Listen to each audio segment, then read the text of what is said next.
Today we're happy to welcome Eyvindur Palsson from Virginia Tech, and he's going to tell us about the Falconer distance problem and its many variants.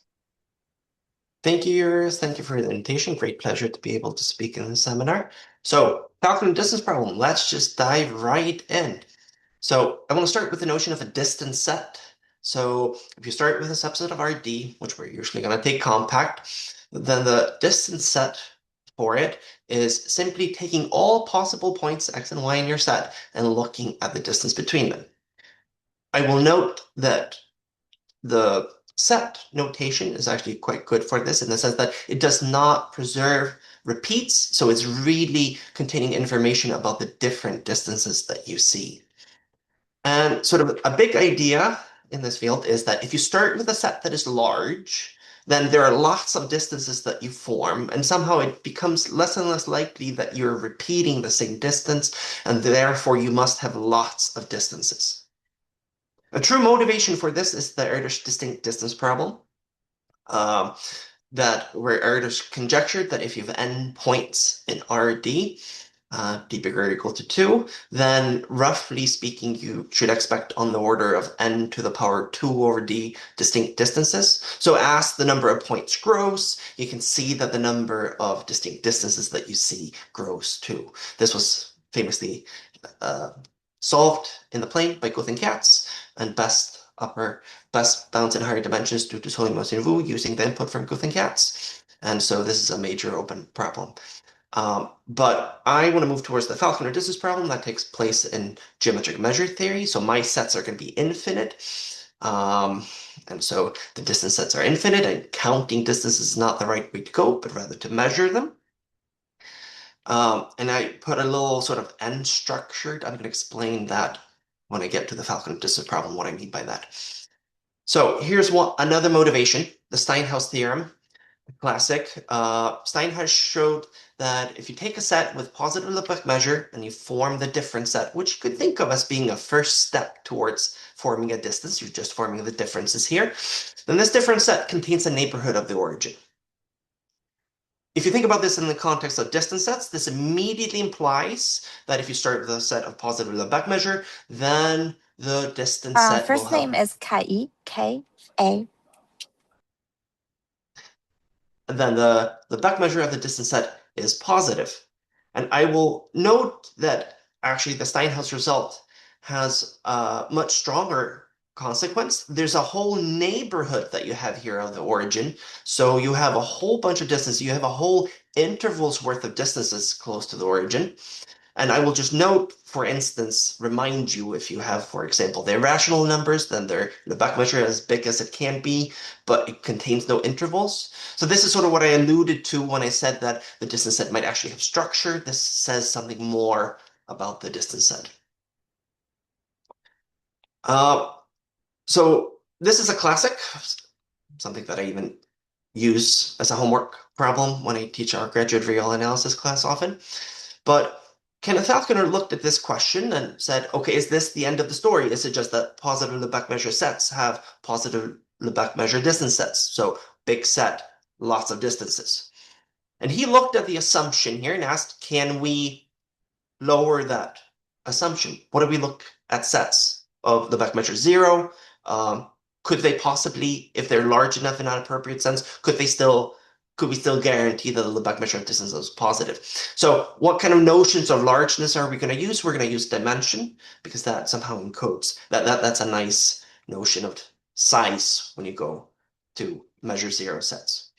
So then we can jump straight into the Falconer distance problem. So the question that he asked was, how large does the Hausdorff dimension of a set need to be to guarantee that the Lebesgue measure of the distance set is positive? If you're uncomfortable with Hausdorff dimension, just think about it as your usual notion of dimension in linear algebra. It matches your integer valued notions of dimension, but allows for fractal things too. So Cantor set having a dimension strictly between 0 and 1, for instance. So just more general.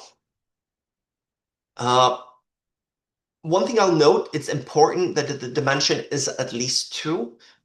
Whereas the Steinhaus theorem works in 1D, then this falls as flat as it possibly could in the setting of the question that Falconer asked. That is, you can construct a set with Hausdorff dimension 1 such that the Lebesgue measure is 0.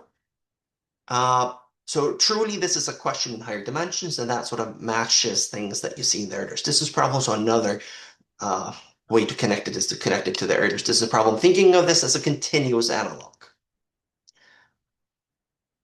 Now, Falconer put forward this question and conjectured that the threshold anticipated should be d over 2.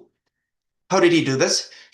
So the sharpness example for the Erdos distance problem, what led to Erdős' conjecture in the discrete setting, was an integer lattice.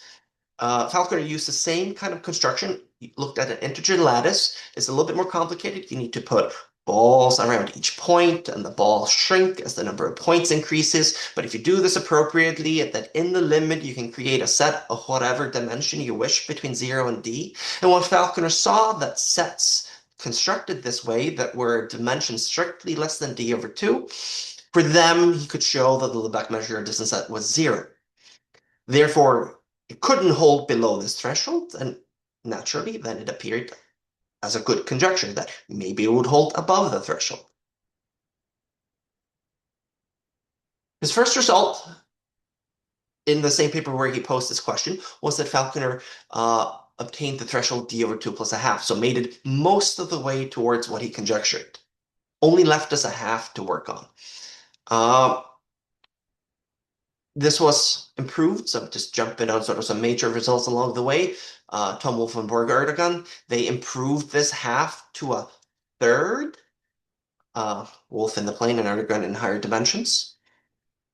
You're probably going to guess what comes next. Yes, a quarter shows up next. So this is fairly recent. So in 2018, starting in 2018, there were a number of papers, lots of people who worked on this. Zhu Du, Larry Guth, Alex Yosevich, Yu Wu, Kevin Ren, Hong Wang, Bobby Wilson, Rojan Zhang, in various combinations. I'm not going to tell you all the results that they achieved, but it culminated in this very nice result in the plane where they obtained what you could think of as d over 2 plus a quarter.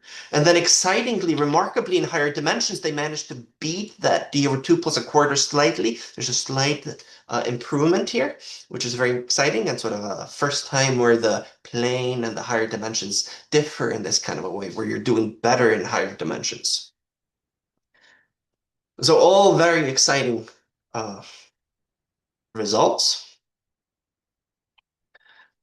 Now, from the Steinhaus theorem, we saw structure too. There was a whole interval that was contained in the distance set. The previous results that I showed you, they just guarantee positive Lebesgue measure. So you might ask, what about guaranteeing an interval structure? So I remind you that Falconer obtained the d over 2 plus a half threshold.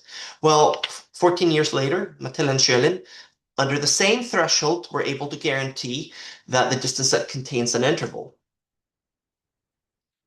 And what is remarkable is that there's been no progress on this question since the result of Mattel and Schölin. Sure, maybe under some different assumptions, people can do something, but in the sort of just general straight up version of this has no progress since 99. And so I think this is a big target in the community trying to, well, improve on this, do something better.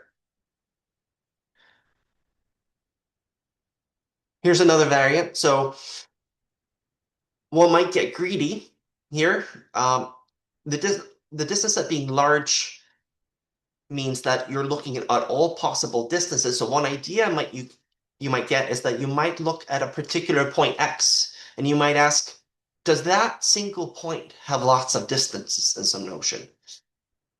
And so you can define what we call the pin distance set. So it is just looking at distances from some fixed point x. And you may ask, can we guarantee the Lebesgue measure of this pin distance set is positive? If phrased just naively like this, then this fails spectacularly. As in, if you get to pick the point x and I get to pick the set E, one quick thing I could pick is I could choose a sphere around your point. So you see only a single distance. And I can actually make this as bad as it possibly can by using the 1D sort of example for the Falconer distance problem. I can pick the radii along it, and so I can actually create a set of full dimension such that the Lebesgue measure of the distance set is 0, seen from your specific point. So picking a point is not good, but somehow that's maybe not, shouldn't be the spirit of the question. Like if you're wondering if you have a distance set, you might rather ask, like, is there a point that has lots of distances? And that's a much more sensible way of phrasing this question. So here's the pinned Falconer distance problem. It asks how large does the Hausdorff dimension need to be again to guarantee that there exists a point such that the Lebesgue measure of the distance set from it is positive. So you don't get to pick the point. We're just asking, does it exist? Is there one that has lots of distances? This is, of course, very strong, or at least superficially looks very strong, because as soon as if you know that this is true, then this immediately implies that the full distance set has positive Lebesgue measure. Now, Paris and Schlag, they obtained in 2000 the threshold, d over 2 plus a half, threshold that we've seen now multiple times, where they were able to guarantee that the Lebesgue measure of distance set was positive. But in a remarkable turn of events, Boch and Liu, using what is fair to call magic formula, was able to show that all thresholds from the Falconer distance problem translate to the pin setting. So all of the results that I showed you before actually work in the pin setting. And in fact, like many of the recent ones are just phrased for the pinned one, and then it, of course, automatically implies that it works for the just regular Falconer distance problem. I'll note sort of a little note on what Bochen did. What he did was that he took the proof technique that everyone was using, which is for the regular Falconer distance problem, and connected what people were trying to prove there with the pinned one through this magic formula. So it's really at the level of the proof technique, not showing somehow that the two questions are equivalent, because clearly the pinned one is far stronger than the original. And I'll note that the tool, like the insight that he had, built on a certain group action method that he developed with Alan Greenleaf, Alex Josevich, and myself, that was built further on the Elikhet-Scherrer sort of framework that had been used so successfully by Guth and Katz in the resolution of the Herder's distance problem in the plane. So there's some heavy-duty stuff that he was using here to get to this. So what have we seen? We've seen the sort of the original classic Falconer distance problem. We've sort of noted the question about non-empty interior that is containing an interval structure. And here we just saw the pin distance problem. You can combine these two variants about non-empty interior and pin distances. You can ask how large does the Hausdorff dimension need to be to guarantee that there exists a pin such that the distance set pinned at x contains an interval. In other words, this is my notion for has non-empty interior. Okay. And this, of course, is as strong as you can get, because as soon as you can show this, this implies that the pin distance set has positive Lebesgue measure. It implies that your original distance set has non-empty interior. This implies everything. This is like the strongest version of the question you could possibly ask. Paris and Schlag, in the same paper where they obtained the first results on pin distances, also obtained the threshold for this pinned non-empty interior question. And I know that 2 over 2 equals 1, but I'm writing this to emphasize that the threshold got a little worse. Instead of having d over 2 plus a half, it now got worse to a d over 2 plus 2 over 2. And what I will point out that if you try to plug in d equals 2 in here, you will get 1 plus 1 equals 2. And you are, of course, not going to find any sets of dimensions strictly bigger than 2 within 2D. And so there's no non-trivial threshold in the plane that comes here. This only works in dimensions 3 and higher. That, of course, leaves stuff on a little mystery. And sort of to summarize for you, I want to show you sort of, I've thrown a lot of thresholds at you, dimensional thresholds for various questions. So let's summarize them a little bit. So here in the first column, I'm going to look at the pin distance problem because, as I mentioned, all thresholds from the pin distance problem propagate into the regular distance problem through Boch and Liu's magic formula. And the thresholds were 5/4 in the plane and then slightly better than d over 2 plus a quarter in higher dimensions. For the non-empty interior question, the Matil and Sherlin showed the d plus 1 over 2, and I just wrote them out here into d and higher dimensions with no progress since 99, so it would be interesting to improve on this. And then for the strongest variant of the question, where you ask for non-empty interior of the pin distance set, then there's just a big fat nothing in 2D, whereas the Pearson-Schlag threshold, d plus 2 over 2, works in higher dimensions. And of course, when I see something empty like this, it's very exciting to try to fill it.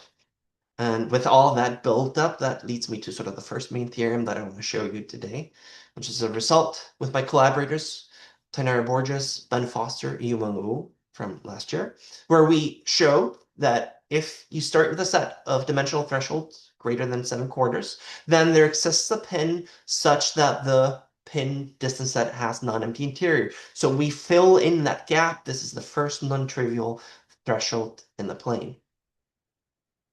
We even make some improvements in higher dimensions, in 3D specifically, where we are able to show a dimensional threshold of 12/5. And just to sort of compare that, then I will note that the Pearson-Schlag threshold that they got, the d plus 2 over 2, is 5/2, so that's about 2.5, whereas we got a 2.4, so a slight improvement. So that was kind of exciting. And so the first thing I wanted to do today was to give you a little bit of an idea of where did these theorems come from, what is the structure, and it will also shed some light on some of the earlier results that I told you about, because this is somehow the strongest variant of the question. So I need to go to some geometric measure theory, so a couple of heavy slides here. When you first see this type of Falconer distance questions, you assume something about dimension, and then you conclude something about Lebesgue measure of a distance set, or non-empty interior or something like the type. The question is just like, how do I even start? How do I take my assumption and begin? It didn't show you the definition of Hausser dimension, but if you take the good old classic one with coverings and balls, where you take the radii and raise to some powers, you're like, how would I even start using that? And so there are these beautiful theorems in geometric measure theory that can take your assumptions about dimension and bring them into a more sort of analytic form. It's something that as an analyst, I'm much happier to work with. So here's the first tool that I need. And it says, if I know the dimension of a set, then I can pick a threshold that gets arbitrarily close to that dimension and create a probability measure supported on the set so that I control the measure of any ball, as in the measure of a ball is r raised to the power that is almost the dimension. And this, of course, should look very familiar, like if you're thinking about just volumes of balls in RD, then yes, they're like their growth is like the radius raised to the power, which is the dimension. So this is almost like that. Another way to think about this is really easy to create a probability measure on whatever set you choose. You could just throw a delta measure somewhere. But something like that won't tell you a whole lot about the set because it's concentrated on a point. And so if you pick different types of sets, this won't tell the different sets apart. Whereas a condition like this is forcing you to spread the probability measure more over the set. It can't concentrate too much anywhere. It has to spread. And so the content of this, as in knowing the dimension of a set and then being able to construct a nice probability measure that spreads over the set, this is the content of something that is called Frossman's lemma in geometric measure theory, and therefore these are often called Frossman measures. And what is very interesting is that this also goes the other way, that if building measures like this on a set allows you to say something about the dimension of the set. So a two-way street. Another tool that I need is something that is called the energy integral of a measure. So the energy integral, this is sort of the classical definition of it. We use the word energy because here's a classic Rees potential that shows up in various energies like coming from just physics. But to me, I like to view this on the Fourier side. If we flip this to the Fourier side, then this is kind of like an L2 integrability, and like the S, the energy level, is saying something about how much help this needs in order to be L2 integrable, in some sense on the Fourier side. And here I'm using just the classic, if you're familiar with the Fourier transform, then the Fourier transform measure is just almost exactly what you would do for a function. And so in particular, now as an analyst, if I see an assumption about how Hausdorff dimensional set, the first thing I do is I put a measure on the set that spreads well, and I know something about the energy of it. These are the tools that I have. That's where I begin. So next thing that I do, the setup. The setup is to create a push-forward probability measure. So we define something that's called the distance measure. I've wrote it out in this way to see a little bit what it does, but really it's just a push-forward measure. It's pushing forward the probability measure, the Frossman measure that I placed on E under the distance mapping. So somehow this new measure that I created, the distance measure, it encodes information about the dimension of the set that I started with, as well as about distances. And the way I think about it is that I think for an input t, this basically is measuring the probability that the distance t arises. And the idea is, if I understand this distance measure well, I will perhaps be able to say something meaningful about the distance set. Now, just doing this is a little challenging. Like, how do I understand? Like, this seems like a very sort of singular thing. Like, these measures are not nice. So one of the first things that I do as an analyst is that I put in smoothings of my measures. And if I put in a smoothing of the measure mu in here, so what I mean by smoothing, just convolve the measure with an approximate identity, then measures turn into functions. And over here, what I can do is that I can change variables. I can switch to polar coordinates, where this distance just becomes the radius. And then because I switched to polar coordinates, the natural measure in the sphere appears very naturally. And it leads to a formula where I can identify the density of this distance measure. And it is nothing but the spherical average of the smoothed out input measure. Spherical average is just take a point x and take an input function into your operator, the spherical averaging operator, and you average that function on a radius around x of radius t. And so there's a very concrete formula for this density. And sort of the name of the game now is, yes, this is for a smoothed out version of the measure, but if I can show that this density is somehow good to the limit, like for example, bounded, with no like not conditional on the smoothing that I chose, then that will pass through to the original distance measure that I defined. As in some weak sense, I'll be able to pass to limits and say that the original distance measure has a density, and probability measures that have densities, they are absolutely fantastic. And so that is sort of the strategy here. So how would I do something like that? How would I show that this density somehow is well behaved? Here's one strategy. One strategy is to show that it is in some LP space, for example, L2. Now, one tricky thing is that the density that we create actually depends on your pin X. So it's very natural to then integrate over all possible pins. And if I show that this is bounded, for instance, by the energy at level d plus 1 over 2, then if I start with a set of dimensions strictly bigger than d plus 1 over 2, I can ensure that the Frossman measure that I put on it has finite energy. And if this right-hand side is finite, I can conclude that this integral is finite, which means that the integrand needs to be almost everywhere finite. And then it's a quick little Cauchy-Schwarz argument to show that that implies that the Lebesgue measure of the distance set is positive. I will note here, as you saw sort of in the argument, which is something I wanted to highlight, is that not only do I find an x such that this density is finite, actually for mu almost every x, so almost every x is good. So this is a much stronger than I promised when I was talking about pin distances. So this is, and like, how would I achieve something like this? It's actually a one-liner to show that this inequality holds true. It's a Cauchy-Schwarz to bring this d mu integration inside the integral. flip to the Fourier side, take the Fourier transform of the natural measure on the sphere, put in its decay, and then you just slam right onto this energy integral. So it's actually quite easy. So it's quite classic to do something like this. Now, but the thing I wanted to prove, though, was something about non-empty interior. So this is great if you want to show positive Lebesgue measure for pin distances. What do you do if you want to show that you have non-empty interior?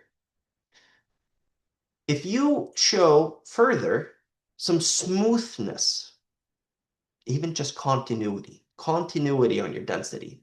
See, the densities that arise, they're coming from probability measures, so they integrate to 1. If you show that the density is continuous, for example, then it must be positive somewhere since it integrates to 1. And then since it's positive somewhere, it has to be positive in a whole interval, and therefore all those distances must arise. So we need something a little bit more than just boundedness in LP of the density.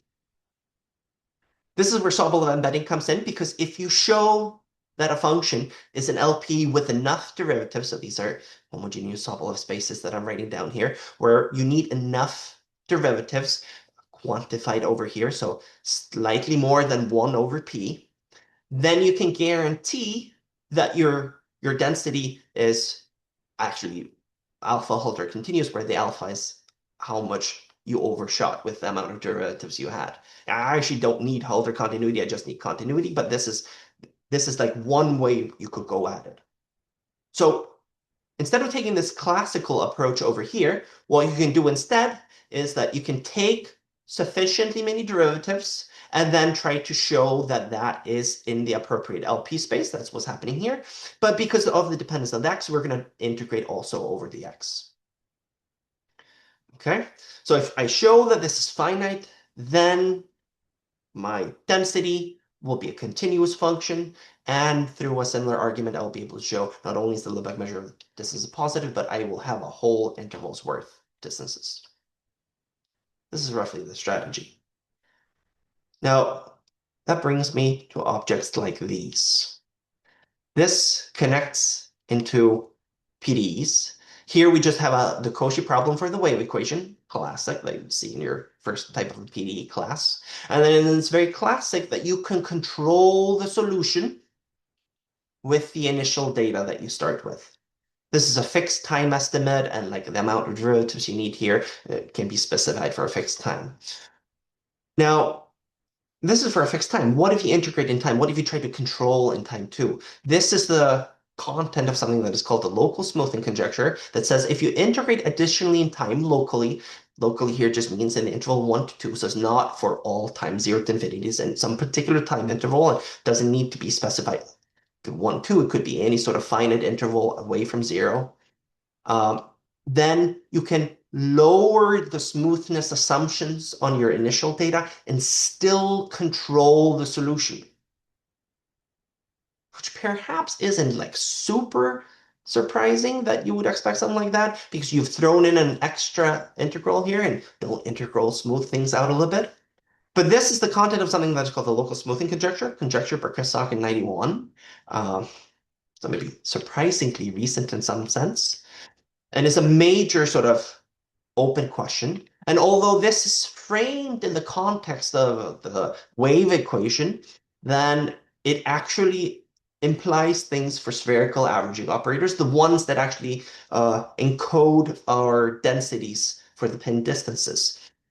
And I'm told by grad students that were working with SOG around this time that, in fact, that's how this sort of came about initially, and then was rather later recast into the context of wave equations. And of course, like in 3D, the solutions to the wave equations, in fact, are written as spherical averages, or in context of them. Now, this is a major open conjecture, but in amazing work by Larry Guth, Hong Wang, and Ruzhen Zhang, they solved this local smoothing conjecture in 2020 in the plane. So that's a major input of what I'm going to do. And there are some great, really recent results by Gan and Wu that came out just before the work I did on these non-empty interior for pin distances came out. Higher dimensions, there are some good partial progress, but in dimension 3 and higher, the conjecture remains open. And sort of the main content of the theorem that Tainara, Ben, Yumong, and I wrote was to show a bound of the type that I promised. So the left-hand side is exactly what I needed to be bounded. And then I have some quantitative control here in the right-hand side. I will note, so this is a local smoothing estimate that we've written down, and it is written down for functions. And I will just say, like I said, I had smooth measures out. You might think, oh, you just plug in the smooth measure and then you're good.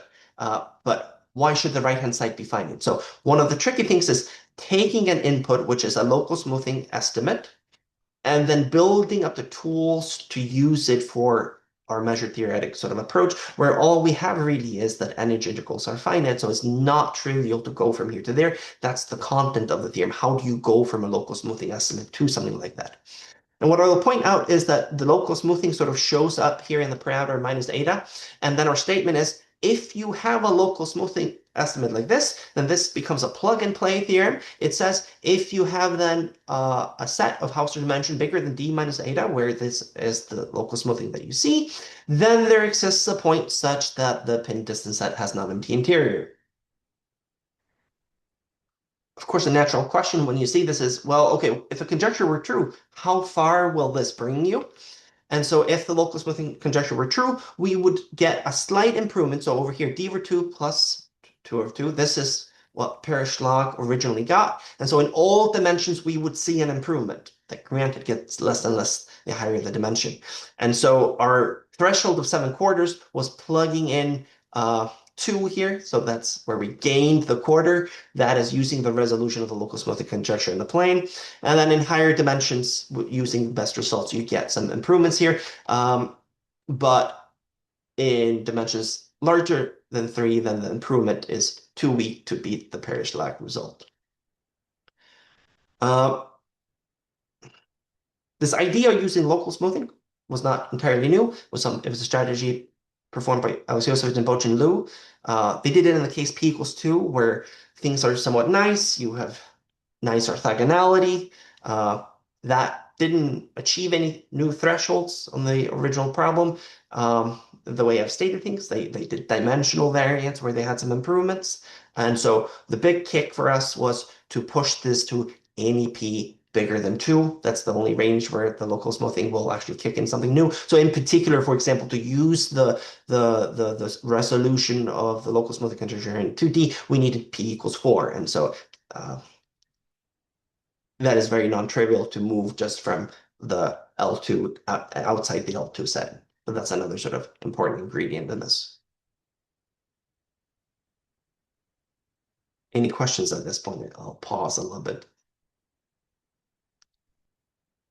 No. Okay, so I will continue then. So this was a story about distances so far.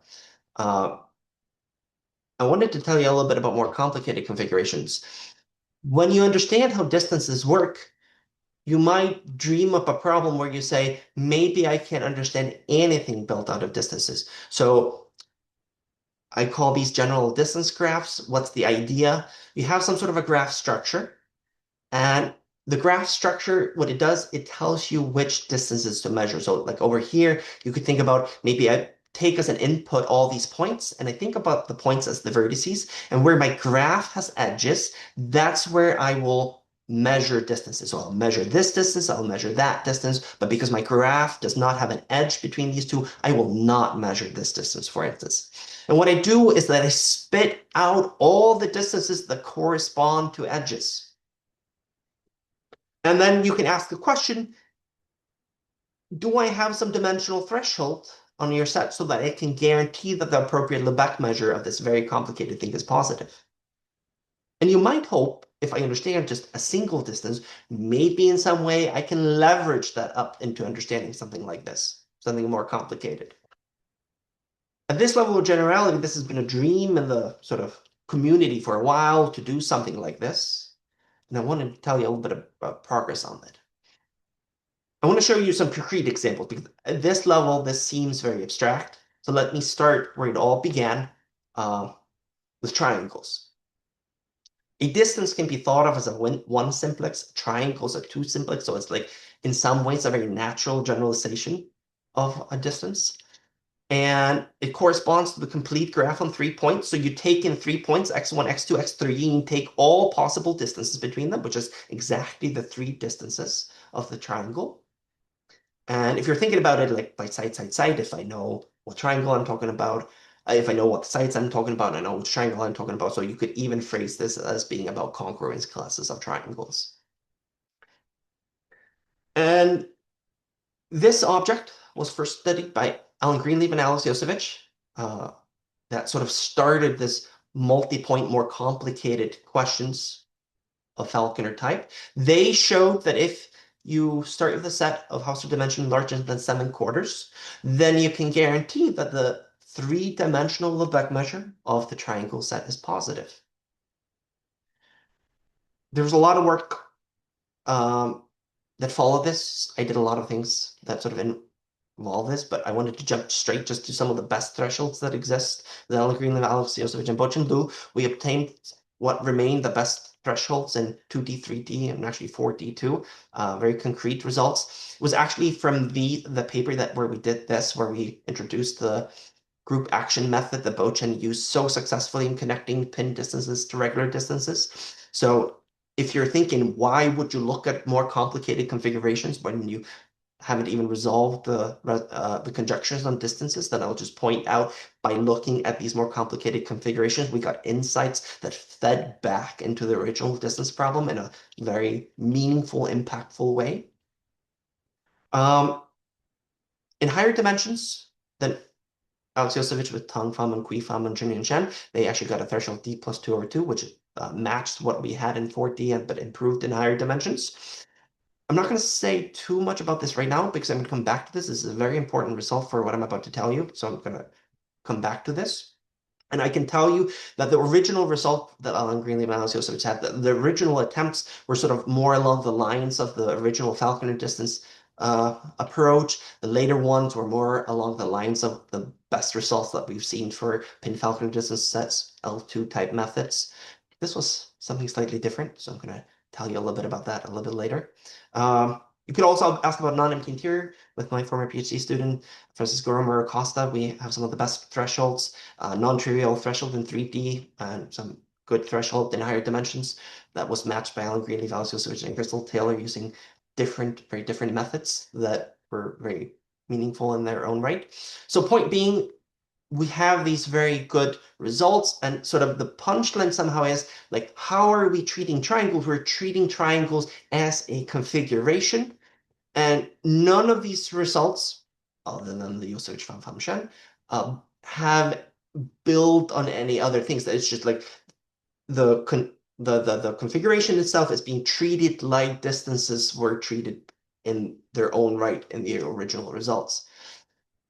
One of the things that it means is that whereas distances have spherical averaging operators arise, linear integral operators, then these triangles, they have multilinear operators arising. So there's lots of complications. This is not just simply moving the techniques over. There's lots of obstacles one has to get over.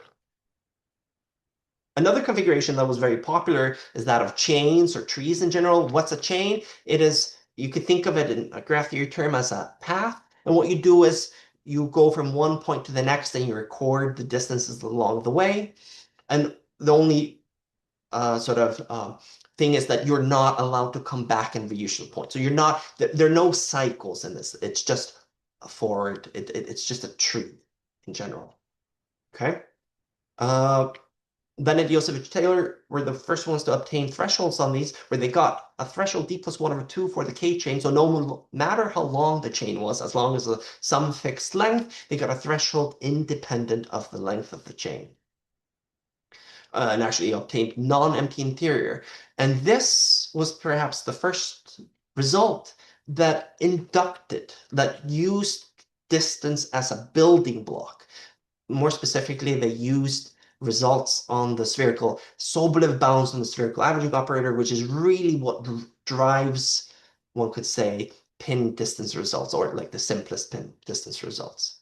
So finally, something inductive. Eyvindur and Crystal Taylor, they actually were able to do a pinned version of this that matches in the plane the best threshold for the pin distance result. This is very influential, so I'm going to show you what their idea was, because this was done in a slightly different way than what was happening here before. And just for completeness, I'll tell you that in the paper where we did pinned on empty interior with Tanner Borges, Ben Forster, and Eyvindur, we actually were also able to do the same with the same thresholds for pinned on empty interior of now chains, and using the same thresholds as for distances. So we were able to do adapt sort of the inductive arguments to this setting. It's not quite as straightforward as just inducting. The most naive way you might do it actually blows up the dimensional threshold, so you have to be a little bit clever about how you do it, but inductive in nature.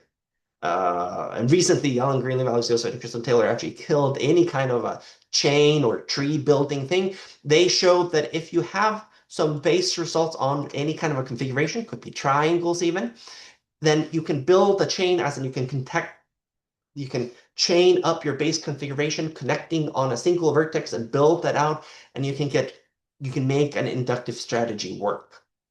Okay? So lots of work on inductive strategies, but they only get you to chains or trees more generally. So somewhat simple graphs, if you wish. Let me show you now a little bit what Eyvindur and Crystal Taylor did, like give you an idea. So here's the idea that they had. Let's say you're going to build a 2-chain. So that's 2 subsequent distances. For the first distance, you actually know you have lots of pin distances. So there are lots of good sort of first legs if you want. But then you go, now I need a second leg. How do I know if I, for example, pick this one here, how do I know that I have lots of distances from the second one? What if I'm unlucky? What if I get to a point that doesn't have lots of distances? But as I showed you when I was talking about pin distances before, was that it's not just the existence of a single, there's not just one point that is good. So their observation was that if you replace your set with the good pins, as in points from which you have lots of distances, then you actually know that there are lots of them. Like the mu measure of it is 1, which tells you something about the dimension, like that there are lots of these things. And so if you, instead of just going to any point, if you just take your first step towards good pin distances, then you know in the next step you're going to have lots of distances. And if you want to think about it, like if you're calculating the Lebesgue measure of this distance set, then there's a first distance, there's a second distance. You can think of this as an iterated integral, and if the outer integral is in terms of the first distance, then really you can say, I have lots of those because there are lots of pin distances, the dimensional thresholds I'm looking at. And then you can say the inner integral is about asking, do I have lots of distances over here? Like, as in, for that slice of the integral, do I have lots of distances? And what they're saying is yes, because I only go to good pins. And so in some ways, one can call this has been coined a Fubini type argument, because you're looking sort of at slices, and at each slice you're saying, I have lots of good configurations at each slice. And although that seems like a simple idea, just switching from E to the good pins, and this was certainly for me the first time I learned about this technique, and it's a very powerful technique. Coming now to what Yusevich, Pham, and Shen did, I told you they had the best results for triangles. Their idea is remarkably similar. They say, well, if we have lots of distances, if I pick one, can I sort of complete a triangle with that distance as a base? Do I get lots of triangles from that one single base? And you could believe that that might be enough from a similar type of a Fubini type argument. But let's note what this means. It means that when you have fixed this distance here, you fix 2 points. And you're asking for those 2 fixed points, or when I run through the third point, do I get lots of different configurations? Do I get lots of these sort of things that close up my triangle? That was their main building block. We call them stars. So sort of in general, they did this for simplicity. So tetrahedra, etc. in higher dimensions. That's why they looked at what we call K stars. For triangles, you just need 2 stars. And it's pinning a bunch of points, pinning K points and asking, as you wiggle a single point, do you get lots of distances when you measure from that one point that you can wiggle when you measure to all these pinpoints? And so this is what I call a K-star or they call it K-star because it has this very sort of suggestive, pretty picture.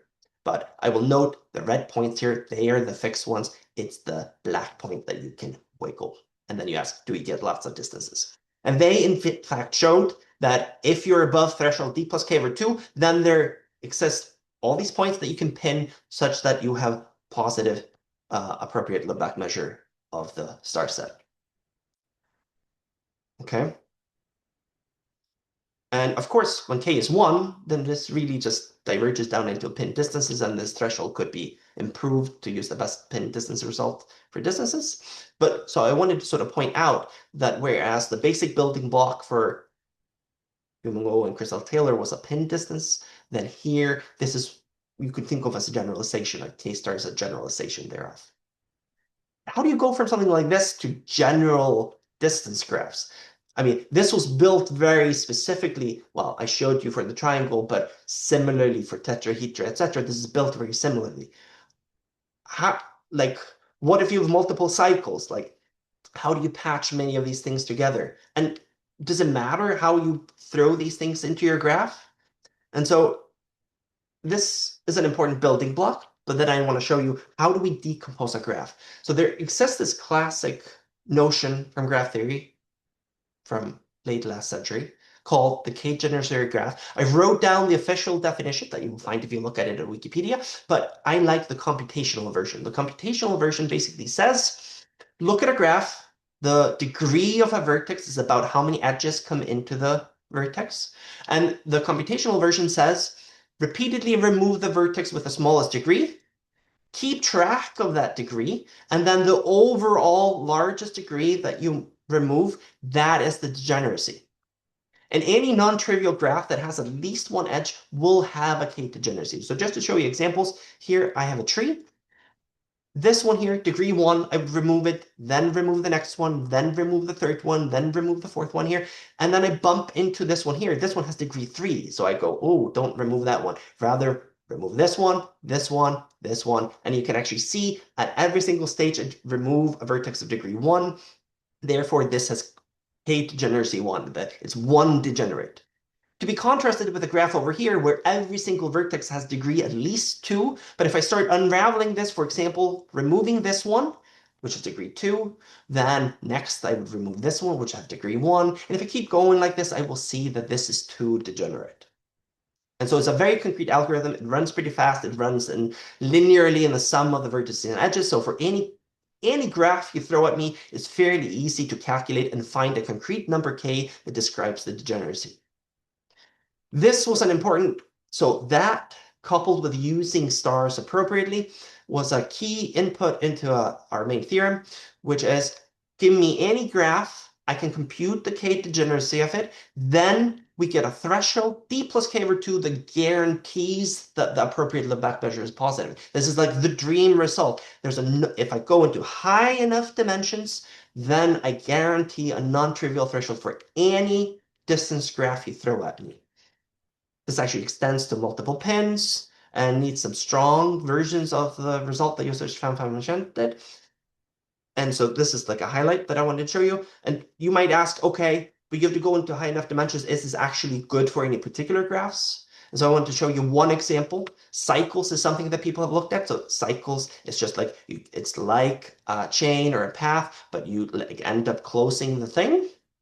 There existed results by Greenleaf-Yosevich Promanik that had dimensional thresholds d plus 3 over 2 for even cycles. Granted, they were showing non-empty interior. Whereas our result, any cycle is 2 degenerate because all of the vertices are of degree 2. So you have to remove one of degree 2. And so we get a threshold d plus 2 over 2. So it improves on all of it. And before this, people could only handle even cycles. So for example, for a cycle of length 5, 7, etc., there were no dimensional thresholds. And here we get actually a very good non-trivial one. So not only does it answer the dream one, but question about handling general distance graphs, but actually works really well for particular graphs too. And with that, I'll end the talk. Thank you.